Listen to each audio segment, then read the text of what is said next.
Andrea Bergamaschi. Obrigada.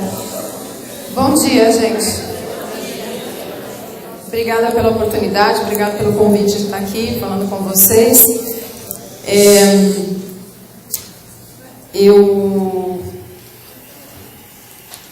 vou provavelmente repetir, eu acho que algumas das reflexões que foram feitas ontem pela programação, e talvez um pouquinho das que a professora Roseli também comentou, mas o tema que me foi dado foi bastante amplo, né? Como vocês sabem melhor do que eu, como qualificar a educação básica. Primeiro, não é fácil. Segundo, a gente pode colocar um pouco de tudo, né? Porque tem muita possibilidade, não tem uma bala de prata na educação, né? Lá no Todos pela Educação a gente costuma falar muito isso, né? De que existe muita preocupação, muita ansiedade com relação ao que precisa ser feito, e a tentação, melhor dizendo, é que a gente acabe tentando descobrir aí uma solução que seja aquela que vai resolver todos os problemas. Na educação não é assim, aliás, para quase nada na vida é assim, né? Na educação não é diferente, é um conjunto de coisas, mas acho que por outro lado dá oportunidade para a gente fazer uma reflexão aqui em conjunto sobre a situação atual e o que a gente de fato pode priorizar, já que são várias soluções possíveis, mas aquelas que podem ser priorizadas para melhorar a qualidade do aprendizado dos nossos alunos, né? São 85% dos estudantes da população, melhor dizendo, da idade escolar hoje está na escola pública brasileira. Então, de fato, a qualidade da educação pública brasileira é problema de todos nós, independente de nossos filhos estarem na escola pública ou na escola privada.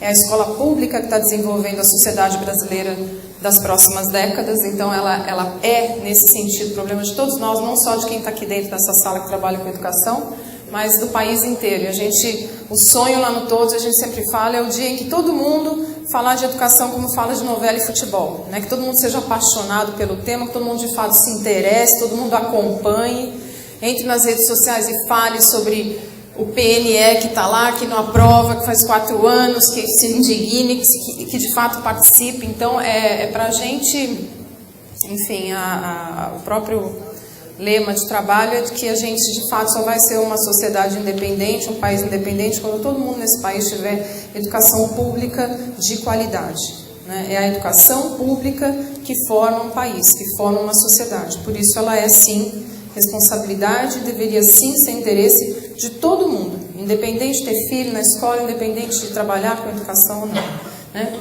Então, eu estou antecipada uma semana, né? Eu vi aqui, 29 de abril, nossa, não sei onde é que eu estava, acho que eu estou com pressa aqui do ano.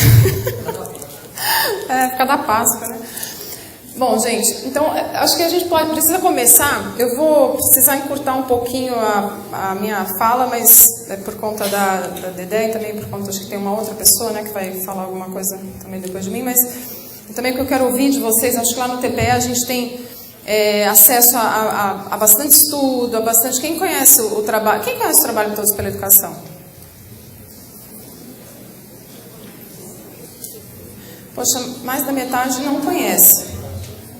Então eu vou fazer uma pausa, pedir licença aqui, vou perder 2 minutinhos, investir 2 minutinhos só para contar quem que a gente é e o que a gente faz, tá?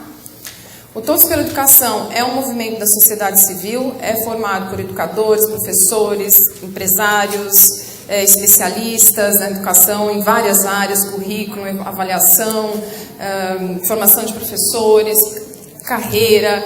A gente tem secretários de educação com a gente, Undime, Concede, organizações internacionais, Unesco, Unicef, BID, enfim, é uma organização da sociedade civil que trabalha fazendo basicamente 2 coisas.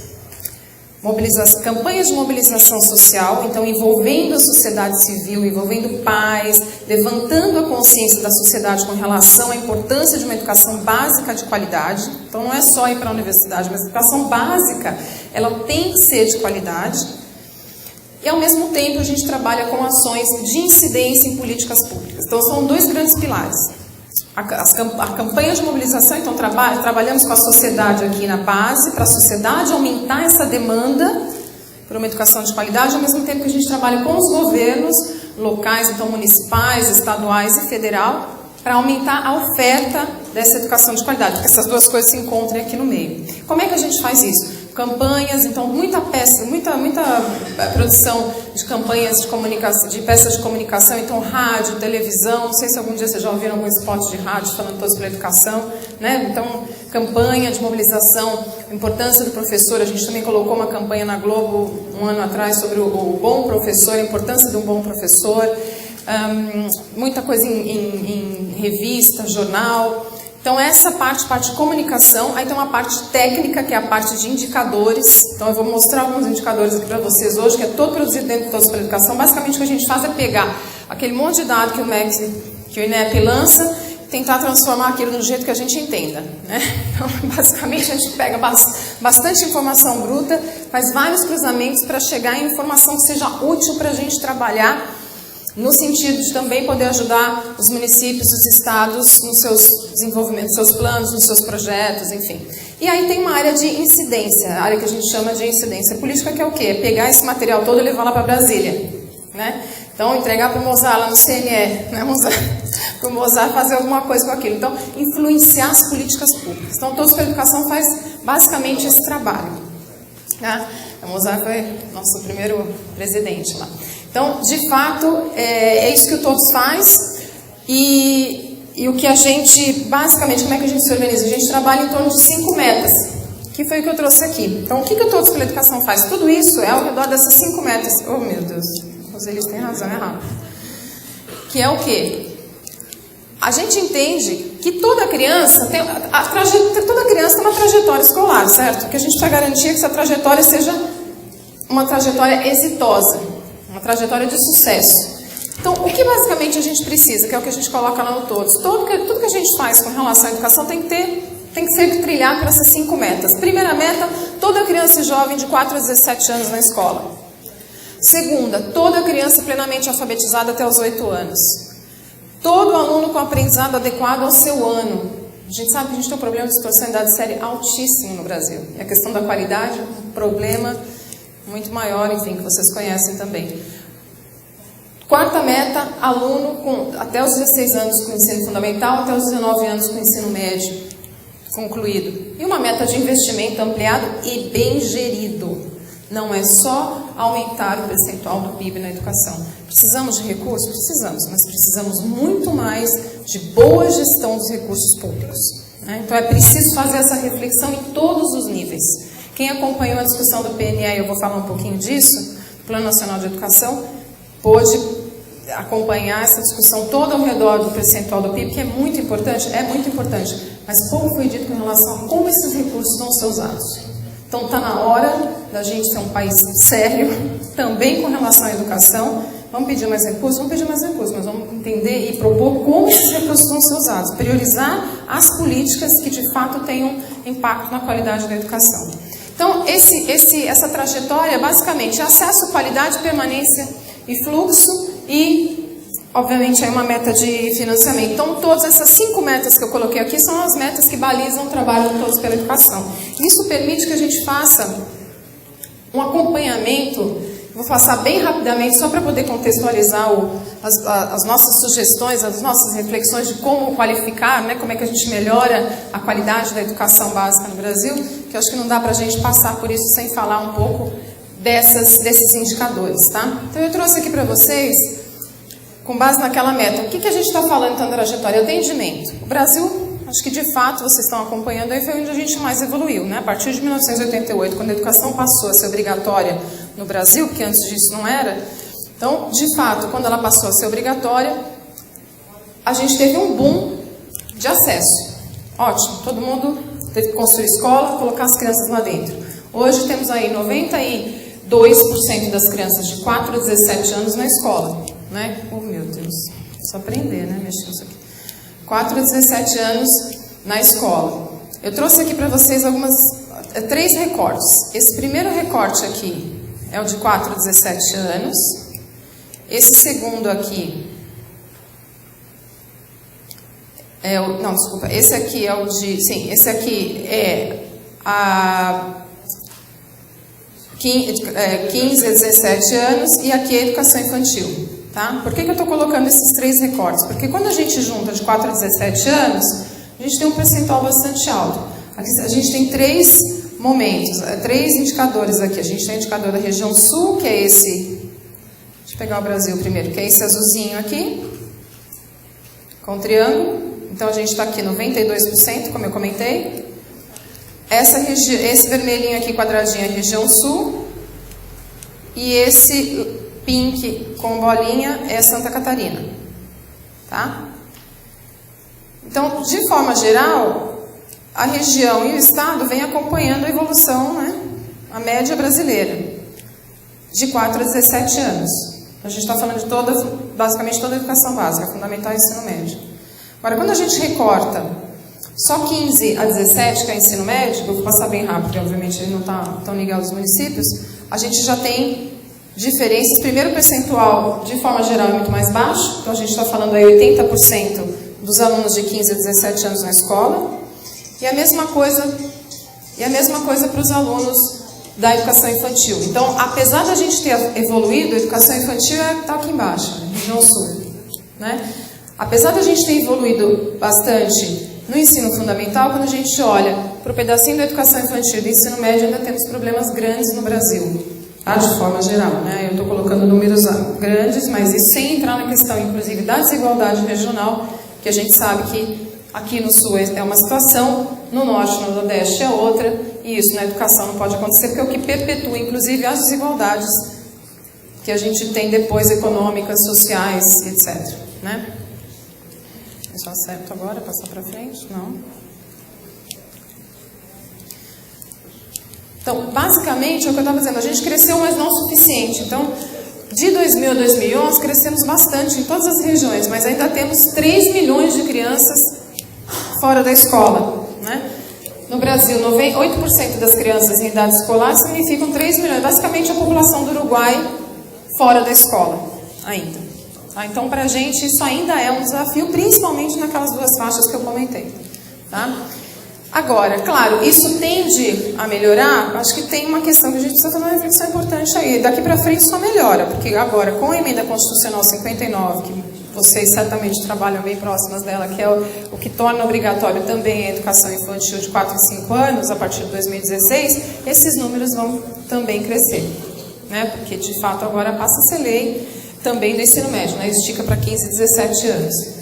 Então, esses números devem agora aumentar a partir de 2016, porque justamente ainda aqui são os grandes gargalos na questão do acesso. Tá?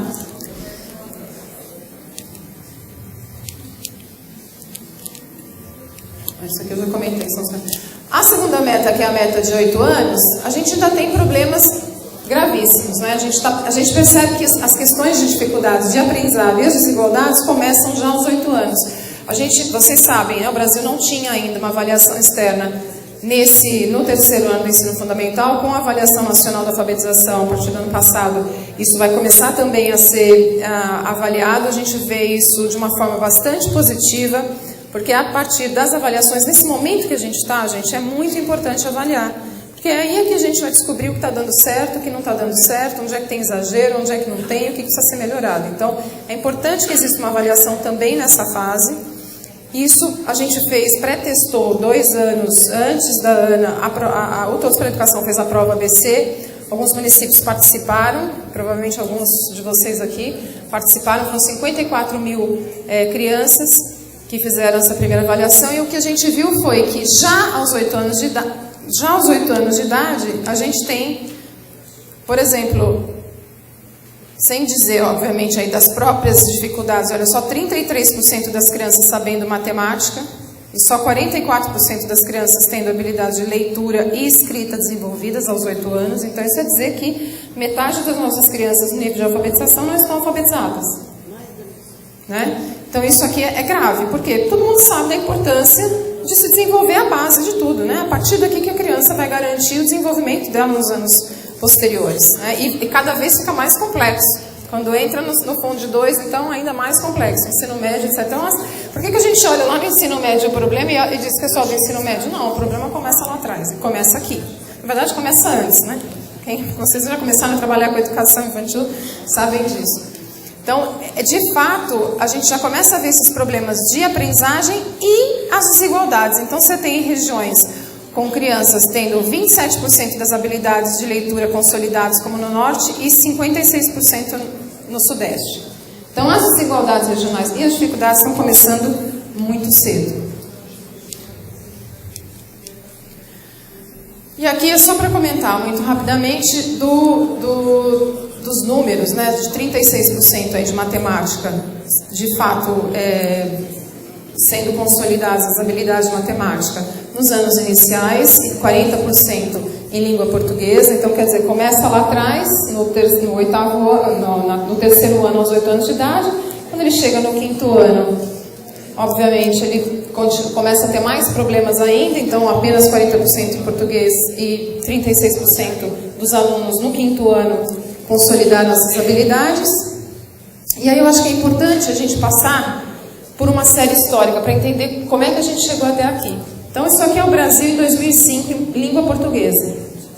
Então, a parte azul são os estados, aí no caso, em que a gente, ou melhor, os municípios em que a gente já tinha de 30% a 70% dos alunos com habilidades em português consolidadas, tá? A parte laranjinha mais claro é de 10% a 20%, e a parte laranjinha mais escura é a mais complicada, que é até 10%. Então, só para a gente entender a leitura. Vamos ver o que foi acontecendo de 2005 para 2011, né? Que é o dado que a gente tem aí mais atualizado da Prova Brasil, tá? Então, isso aqui é 2005. 2007, a gente já tem, enfim, uma situação azul já crescendo. Isso é português 5º ano, tá? 2009, 2011. Então, o que isso mostra pra gente em português no 5º ano?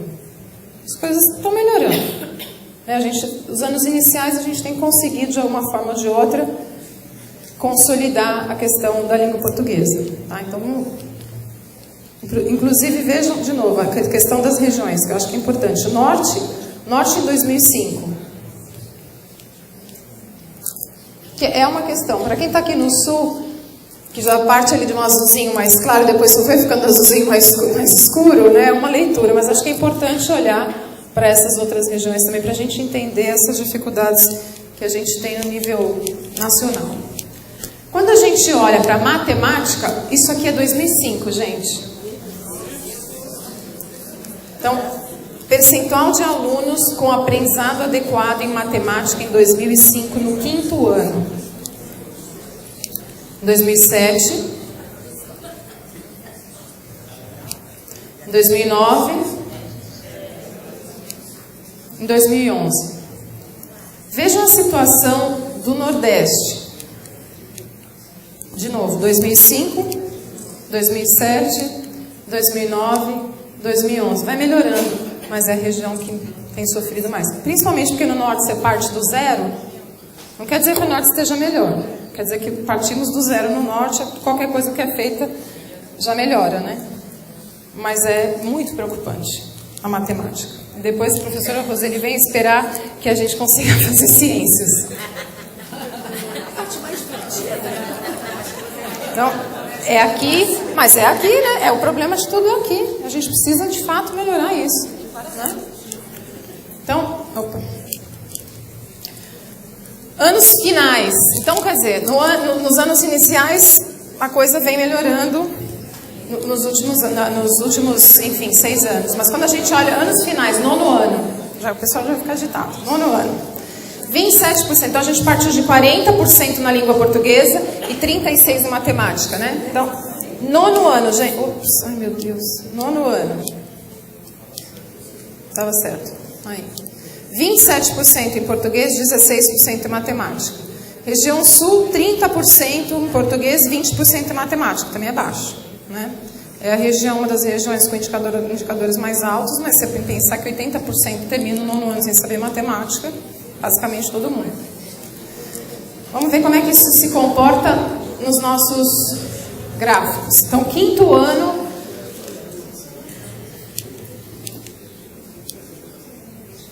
Aqui foi o contrário. Está errado. Vou começar daqui. 5º ano matemática. meu Deus, por isso eu não estou ainda entrando, né, na minha... nono ano. Nono ano, português. Vamos lá. Isso é em 2005. Percebam, não sei se vocês vão lembrar agora, porque já passaram 4, mas percebam como o português antes de em 2005 já partia de uma situação bem diferente. Nono ano já é bem mais complicado. 2007, 2009, 2011.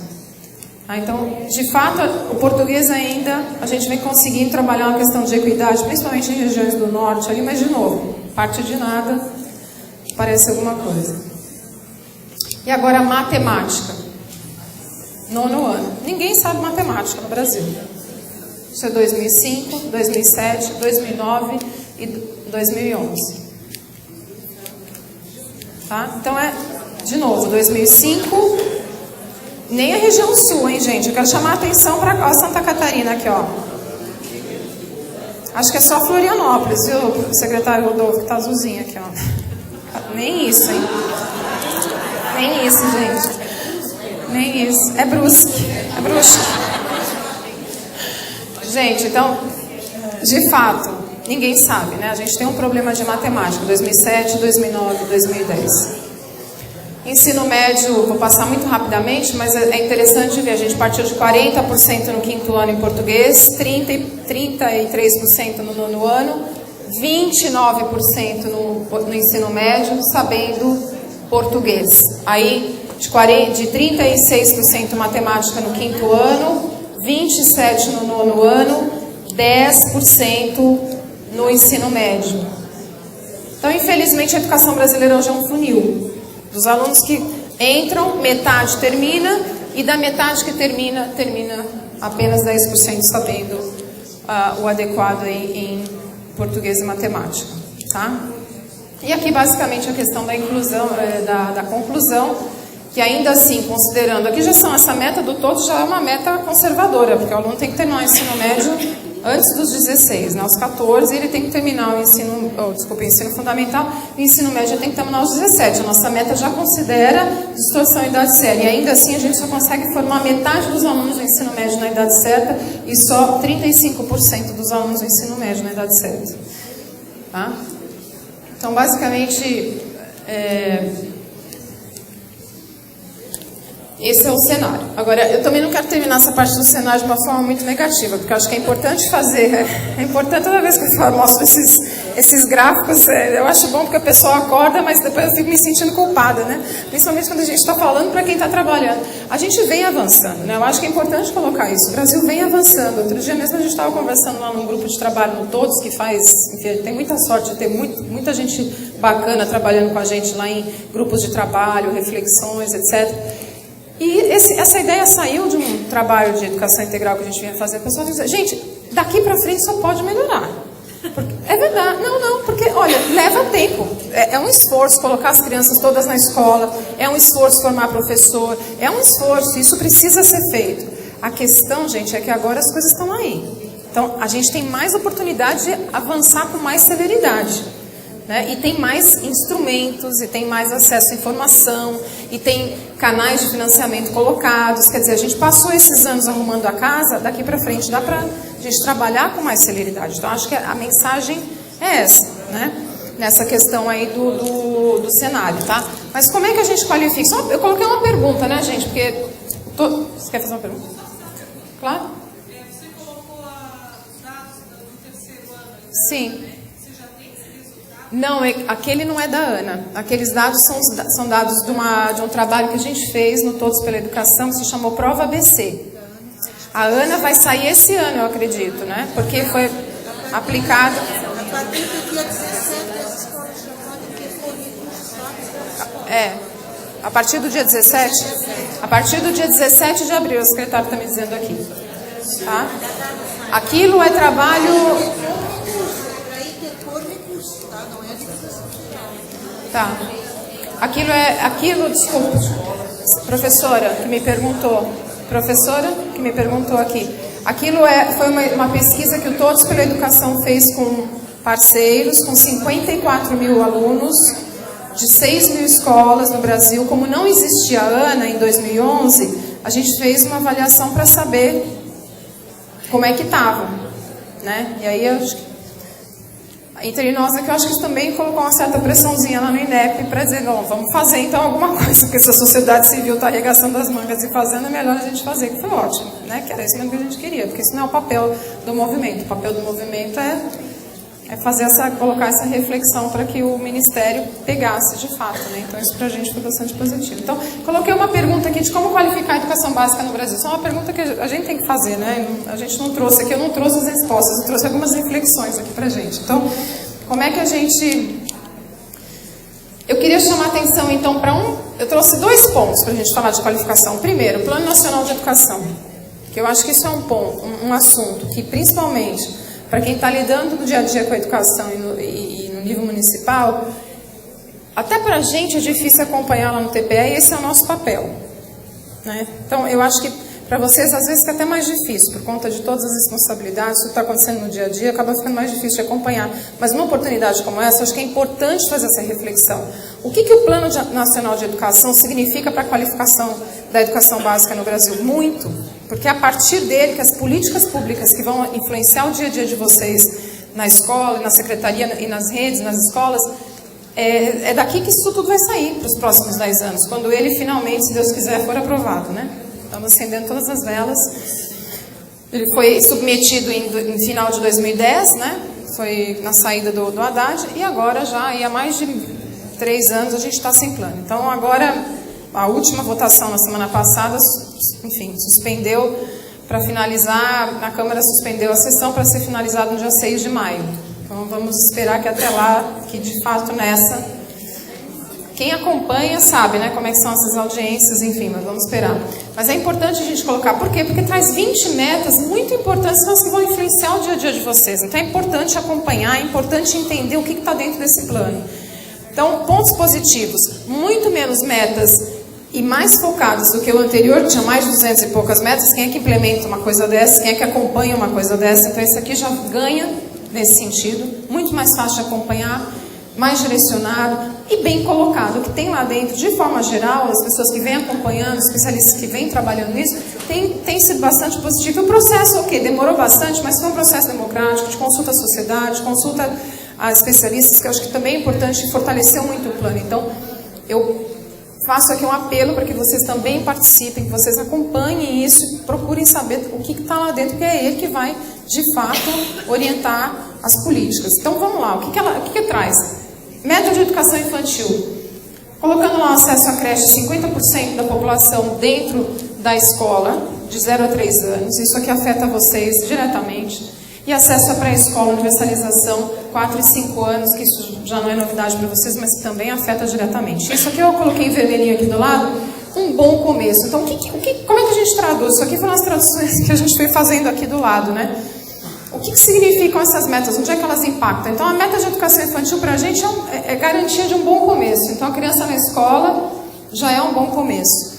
Aí, as metas de ensino fundamental, que é meta 2 e meta 5, que tratam da universalização e tratam da alfabetização na idade certa. Isso aqui é muito importante, tem a ver com o PNAE, com o Pacto Nacional pela Alfabetização na Idade Certa, que vocês também devem conhecer.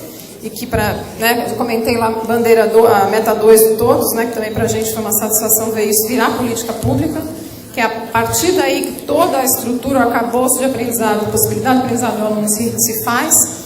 Isso aqui vai garantir o fluxo escolar, porque a criança aprendendo na idade certa, ela passa de ano aprendendo, não só passa de ano, mas ela vai aprendendo, ela vai passando, ela vai garantindo, vai se desenvolvendo. Então, isso aqui é muito importante nesse sentido. Então, a meta de ensino médio, meta de educação especial inclusiva na rede escolar, isso aqui também vai afetar bastante. O trabalho de todo mundo já está afetando, né? Eu escutei uma aí.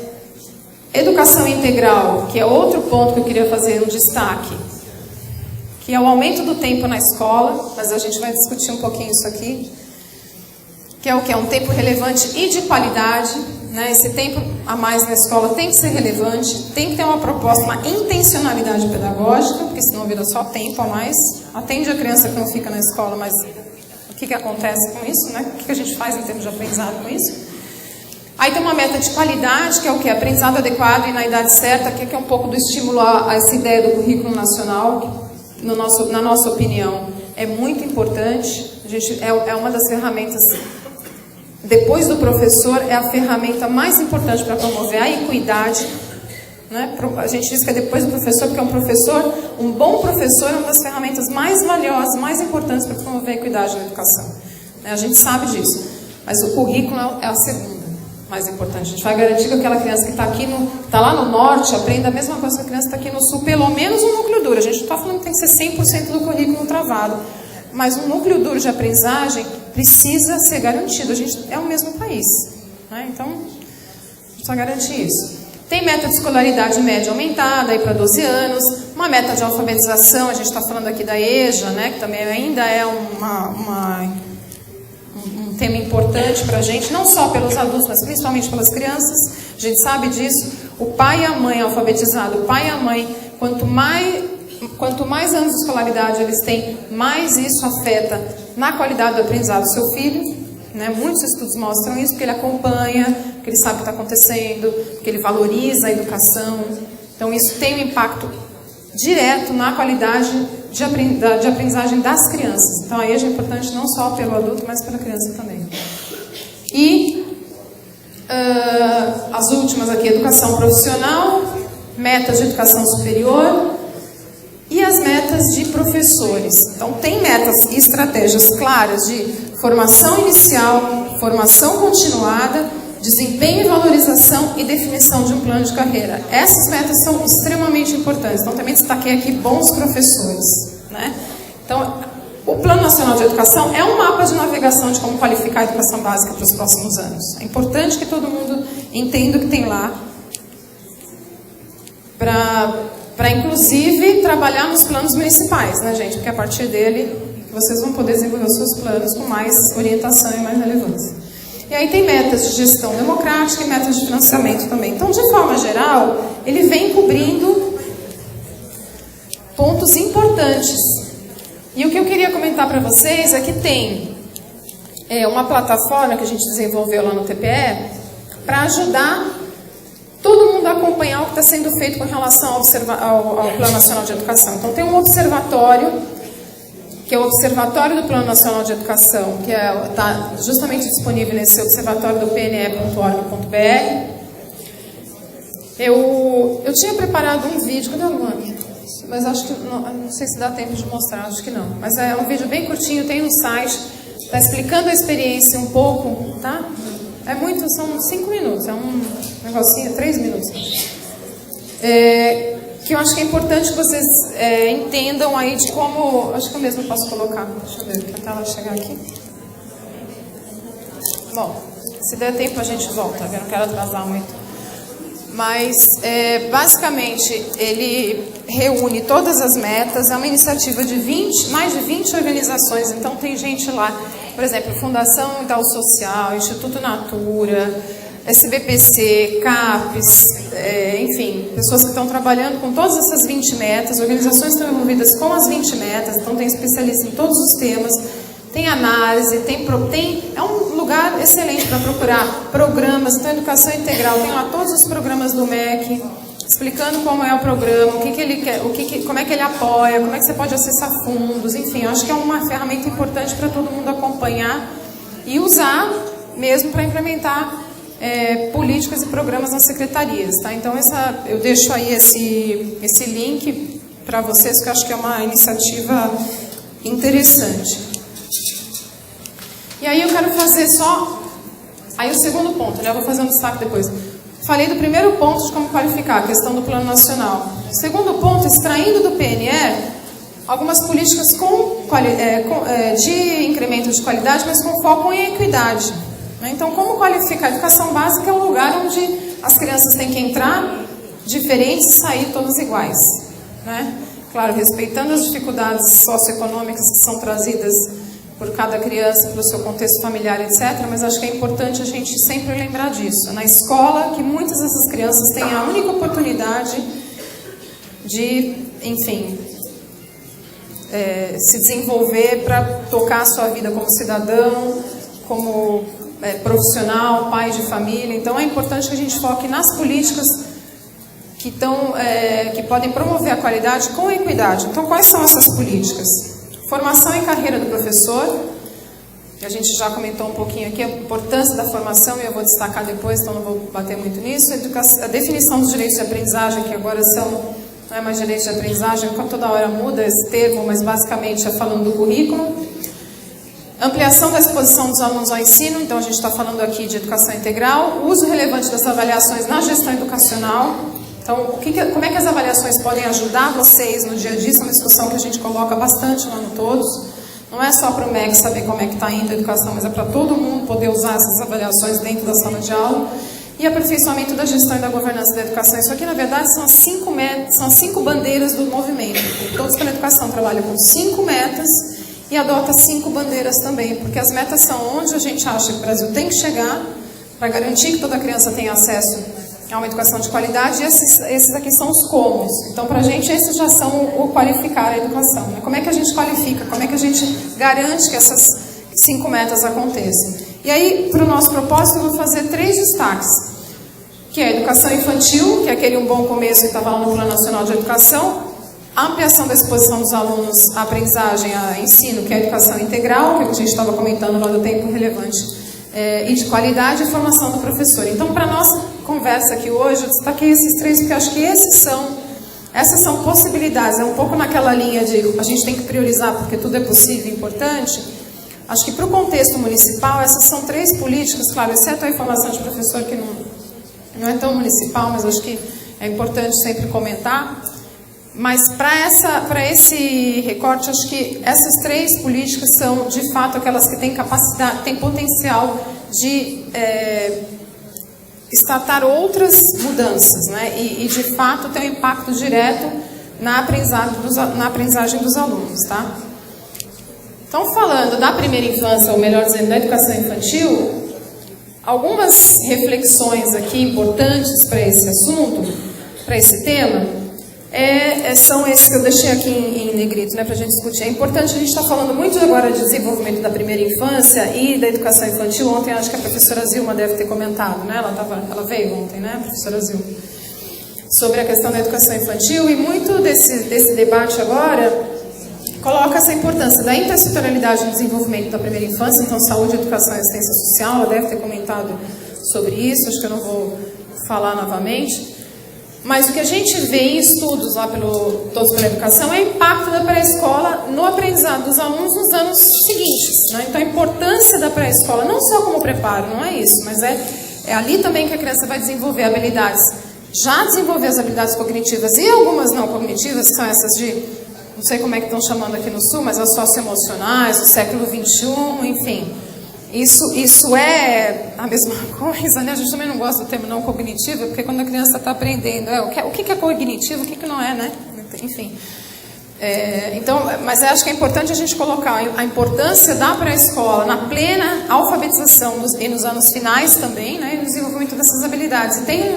E tem uma publicação daquele Nobel de Economia, o James Heckman, que vocês devem já ter ouvido falar, porque todo mundo fala dele, mas que eu acho que é bacana comentar, que é um livrinho bem pequenininho que chama Dando para as Crianças uma Chance Real, né?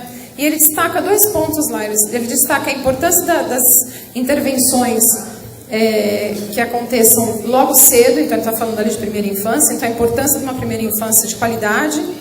E ele está falando, né, da educação infantil, basicamente, e ele está falando das não cognitivas já nessa idade, né, no desenvolvimento disso. Então, acho que esses são, quem tiver interesse, depois eu posso passar o nome do livro direitinho, mas eu acho que isso é bem pequenininho e faz uma reflexão muito importante sobre isso, né? E a importância da formação do professor na educação infantil. A gente fez um trabalho lá no Todos pela Educação, a professora Zilma, inclusive, estava, não sei se o professor Rodolfo também foi para aquele grupo de trabalho da educação infantil. Ah, não, foi a Cláudia.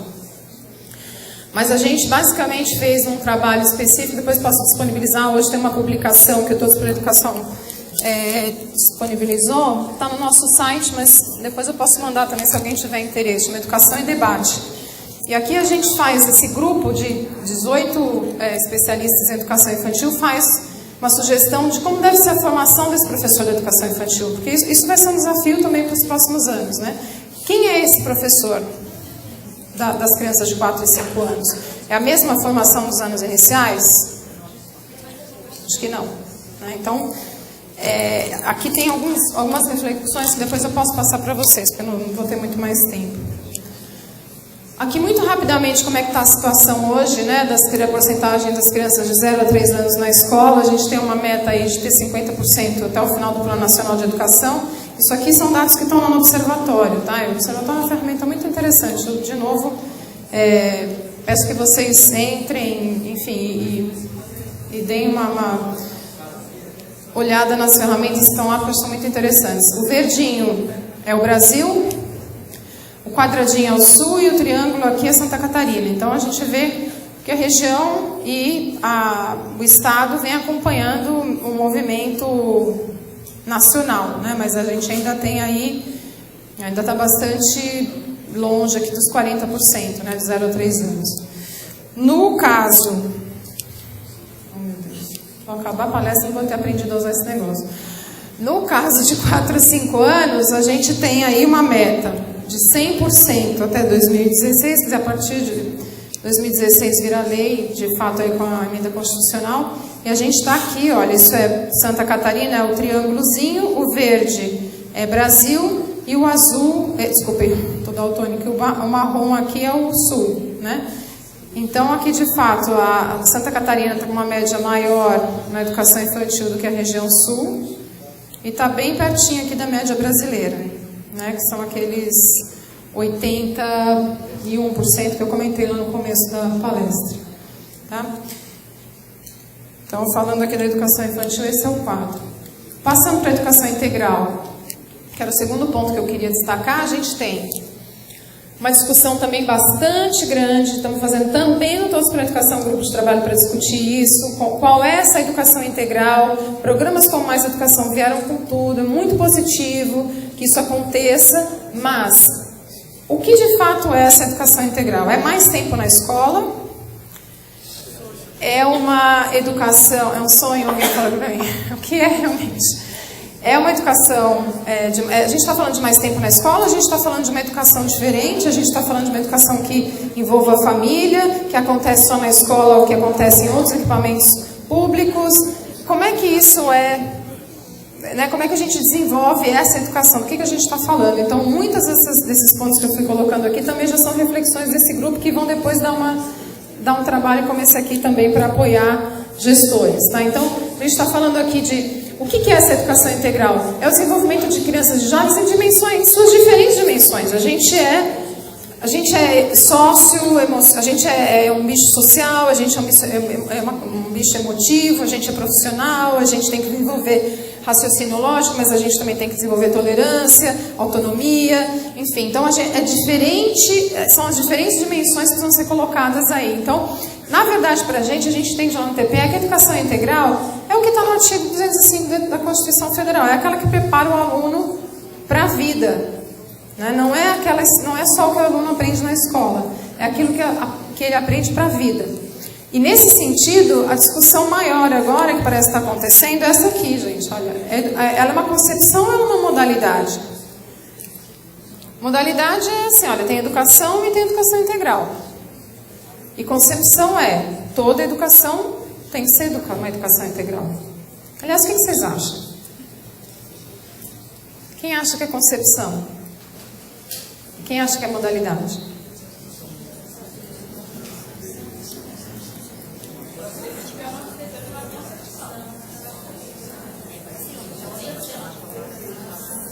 É interessante essa discussão, né? Porque se ela é uma concepção, todas as metas daquele plano nacional deviam ser transversais com essa mentalidade. E se ela é concepção, ela acontece onde? Ela acontece na escola, ela acontece na família também, ela também acontece na comunidade, ela acontece na biblioteca ali da esquina, ela acontece na padaria, quer dizer, é aquele conceito de cidade, bairro educador. Então, é uma discussão muito importante, porque isso também vai mudar a forma como como os professores são formados, como as aulas acontecem. Eu tenho 5 minutos, eu me empolgo. Então, a gente precisa que essa educação integral esteja alinhada com o projeto pedagógico, espaços, conteúdos e tempos, e que exista uma intencionalidade. Então, ela precisa... Essa é uma palavra fundamental nas políticas de educação integral. Ela precisa ser intencional. Intencional em que sentido? Tem que ser direcionada para o aprendizado e para o desenvolvimento desse desse bicho de diferentes dimensões que a gente está falando, né? Então, ela precisa de fato ela precisa estar dentro de um contexto, ela precisa ter um objetivo claro de formar esse cidadão. Não é fácil, né? Tudo isso que eu estou falando parece que é muito fácil, mas é importante que na hora de desenvolver projetos de educação integral, a gente tenha isso em mente. E aí, assim, claro, aqui é uma questão de se colocar, né? É uma política relativamente nova no país e por isso precisa ser constantemente avaliada. Precisa ser avaliada. A gente precisa entender se o que a gente está fazendo na escola, de fato, está desenvolvendo esse aluno de diferentes dimensões e está preparando ele para a vida, né? E o desafio de tudo isso é a infraestrutura que a gente tem hoje. Então, a formação de professores que a gente tem hoje não é uma formação voltada para um professor para dar aula num conceito de educação, numa concepção de educação integral. Então, a gente vai precisar pensar nisso também lá no futuro, né? E aí, sem falar, inclusive, de infraestrutura de escola, né? Porque a gente aumenta a carga horária na escola porque a gente faz com o pessoal da tarde, né? Então, é preciso pensar nesse... Ao mesmo tempo, não dá para construir mais, dobrar a rede, né? Em termos de escola. Então, é importante pensar um pouco em como é que a gente usa o equipamento municipal, né? Os outros espaços de aprendizagem, né? É possível isso. Outros países, gente, na Inglaterra, Estados Unidos, o professor faz questão de comentar isso, mas as oportunidades que eu tive aí de trabalhar, a gente vê isso. A escola não tem essa... A comunidade escolar, ela está em toda parte, né? Ela acontece em toda parte. E é bom que seja assim, porque a criança vive na comunidade, ela não vive dentro da escola, né? Então, as escolas, os bairros, eles têm que ter esse conceito. A gente precisa pensar um pouco fora da caixa, nesse sentido de usar os outros equipamentos também para a educação integral. E aqui, muito rapidamente, a situação, de novo, em termos de matrícula da rede pública. Estou terminando já, gente. Então, aqui é Santa Catarina, aqui é Sul e aqui é Brasil. Em 2011 para 2012, então a quantidade de matrículas subindo aqui, mas ainda muito baixo, né? A gente está falando aqui de 15%, 17%, é algo muito baixo. E aqui a quantidade de escolas, aí percentual, na verdade, de escolas públicas em tempo integral. Também aí metade, basicamente aqui em Santa Catarina, 50% das escolas com projetos de educação integral, tá? E aqui, gente, formação de professor, muito rapidamente, que eu queria comentar é o seguinte: Todos pela Educação fez um levantamento muito recente, que saiu bastante na imprensa, não sei se vocês tiveram oportunidade.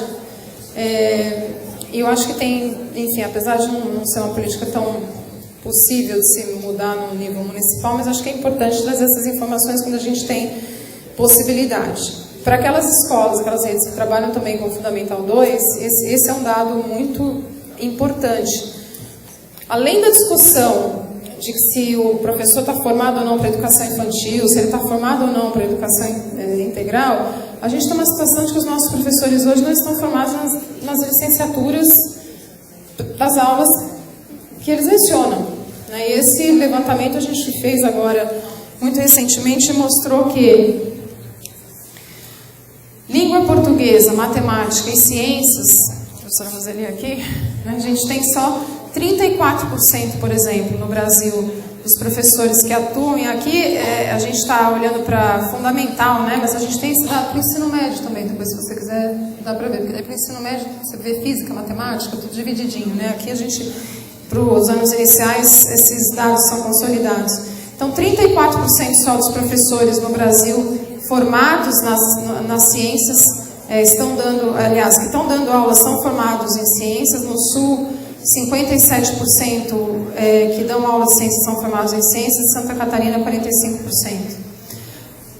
Em língua portuguesa a gente tem essa situação aqui, 46% dos professores que estão dando aula hoje no Brasil são formados em língua portuguesa e 35% dos professores que dão aula em matemática no Brasil hoje no Fundamental 2 são formados em matemática.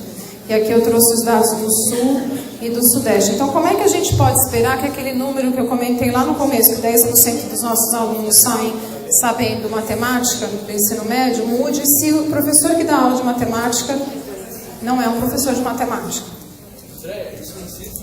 Isso é Fundamental 2, né? Mas a gente tem dados do ensino médio também, né? Eu não trouxe porque é para o contexto municipal. Para o ensino médio é mais preocupante ainda, porque você tem uma situação, quando você olha por matéria, por exemplo, em ciências, se a gente cortar física, química, matemática, existem ferramentas, por isso que eu disse, né? A diferença de antes e agora é que agora a gente tem mecanismos como esse, por exemplo, professor, todo mundo ouviu o que a professora estava falando aqui do Parfora? Então, essa é uma reflexão importante. A gente tem os instrumentos, eu já estou terminando, desculpa. A gente tem os instrumentos, mas acho que isso é importante de se refletir de qualquer forma, porque o que a gente precisa é colocar esses instrumentos no dia a dia das redes e trabalhar com mecanismos de incentivo ao uso disso. Então, eu entendo, mas é uma situação complicada. Em resumo, o que eu tentei falar aqui é que a educação de qualidade começa com qualidade desde cedo, então a importância da educação infantil e do desenvolvimento da primeira infância, então intervenções no começo da trajetória escolar são muito importantes. Então a importância desses anos iniciais é fundamental que a criança desenvolva o que ela precisa desenvolver ali, aqueles conhecimentos que ela precisa ter para continuar se desenvolvendo ao longo da trajetória escolar dela. Que garanta tempos, espaços e conteúdos totalmente direcionados ao aprendizado do aluno, que a gente está falando da educação integral, com professores bem formados. Parece uma receita simples e fácil, eu sei que não é, mas eu acho que de toda forma é bom às vezes a gente fazer essa reflexão de que talvez fosse simples, né? Mas acho que de qualquer forma é importante colocar que a gente tem de novo bastante informação. Eu me coloco à disposição lá no Todos pela Educação, o site do TPE eu coloco aqui, é o todospelaeducação.org.br. A gente, enfim, se coloca à disposição para ajudar vocês na reflexão desse desafio aí para os próximos anos de como qualificar nossa educação básica. Tá? Obrigada pela oportunidade, desculpa que eu estourei meu tempo, mas me empolguei.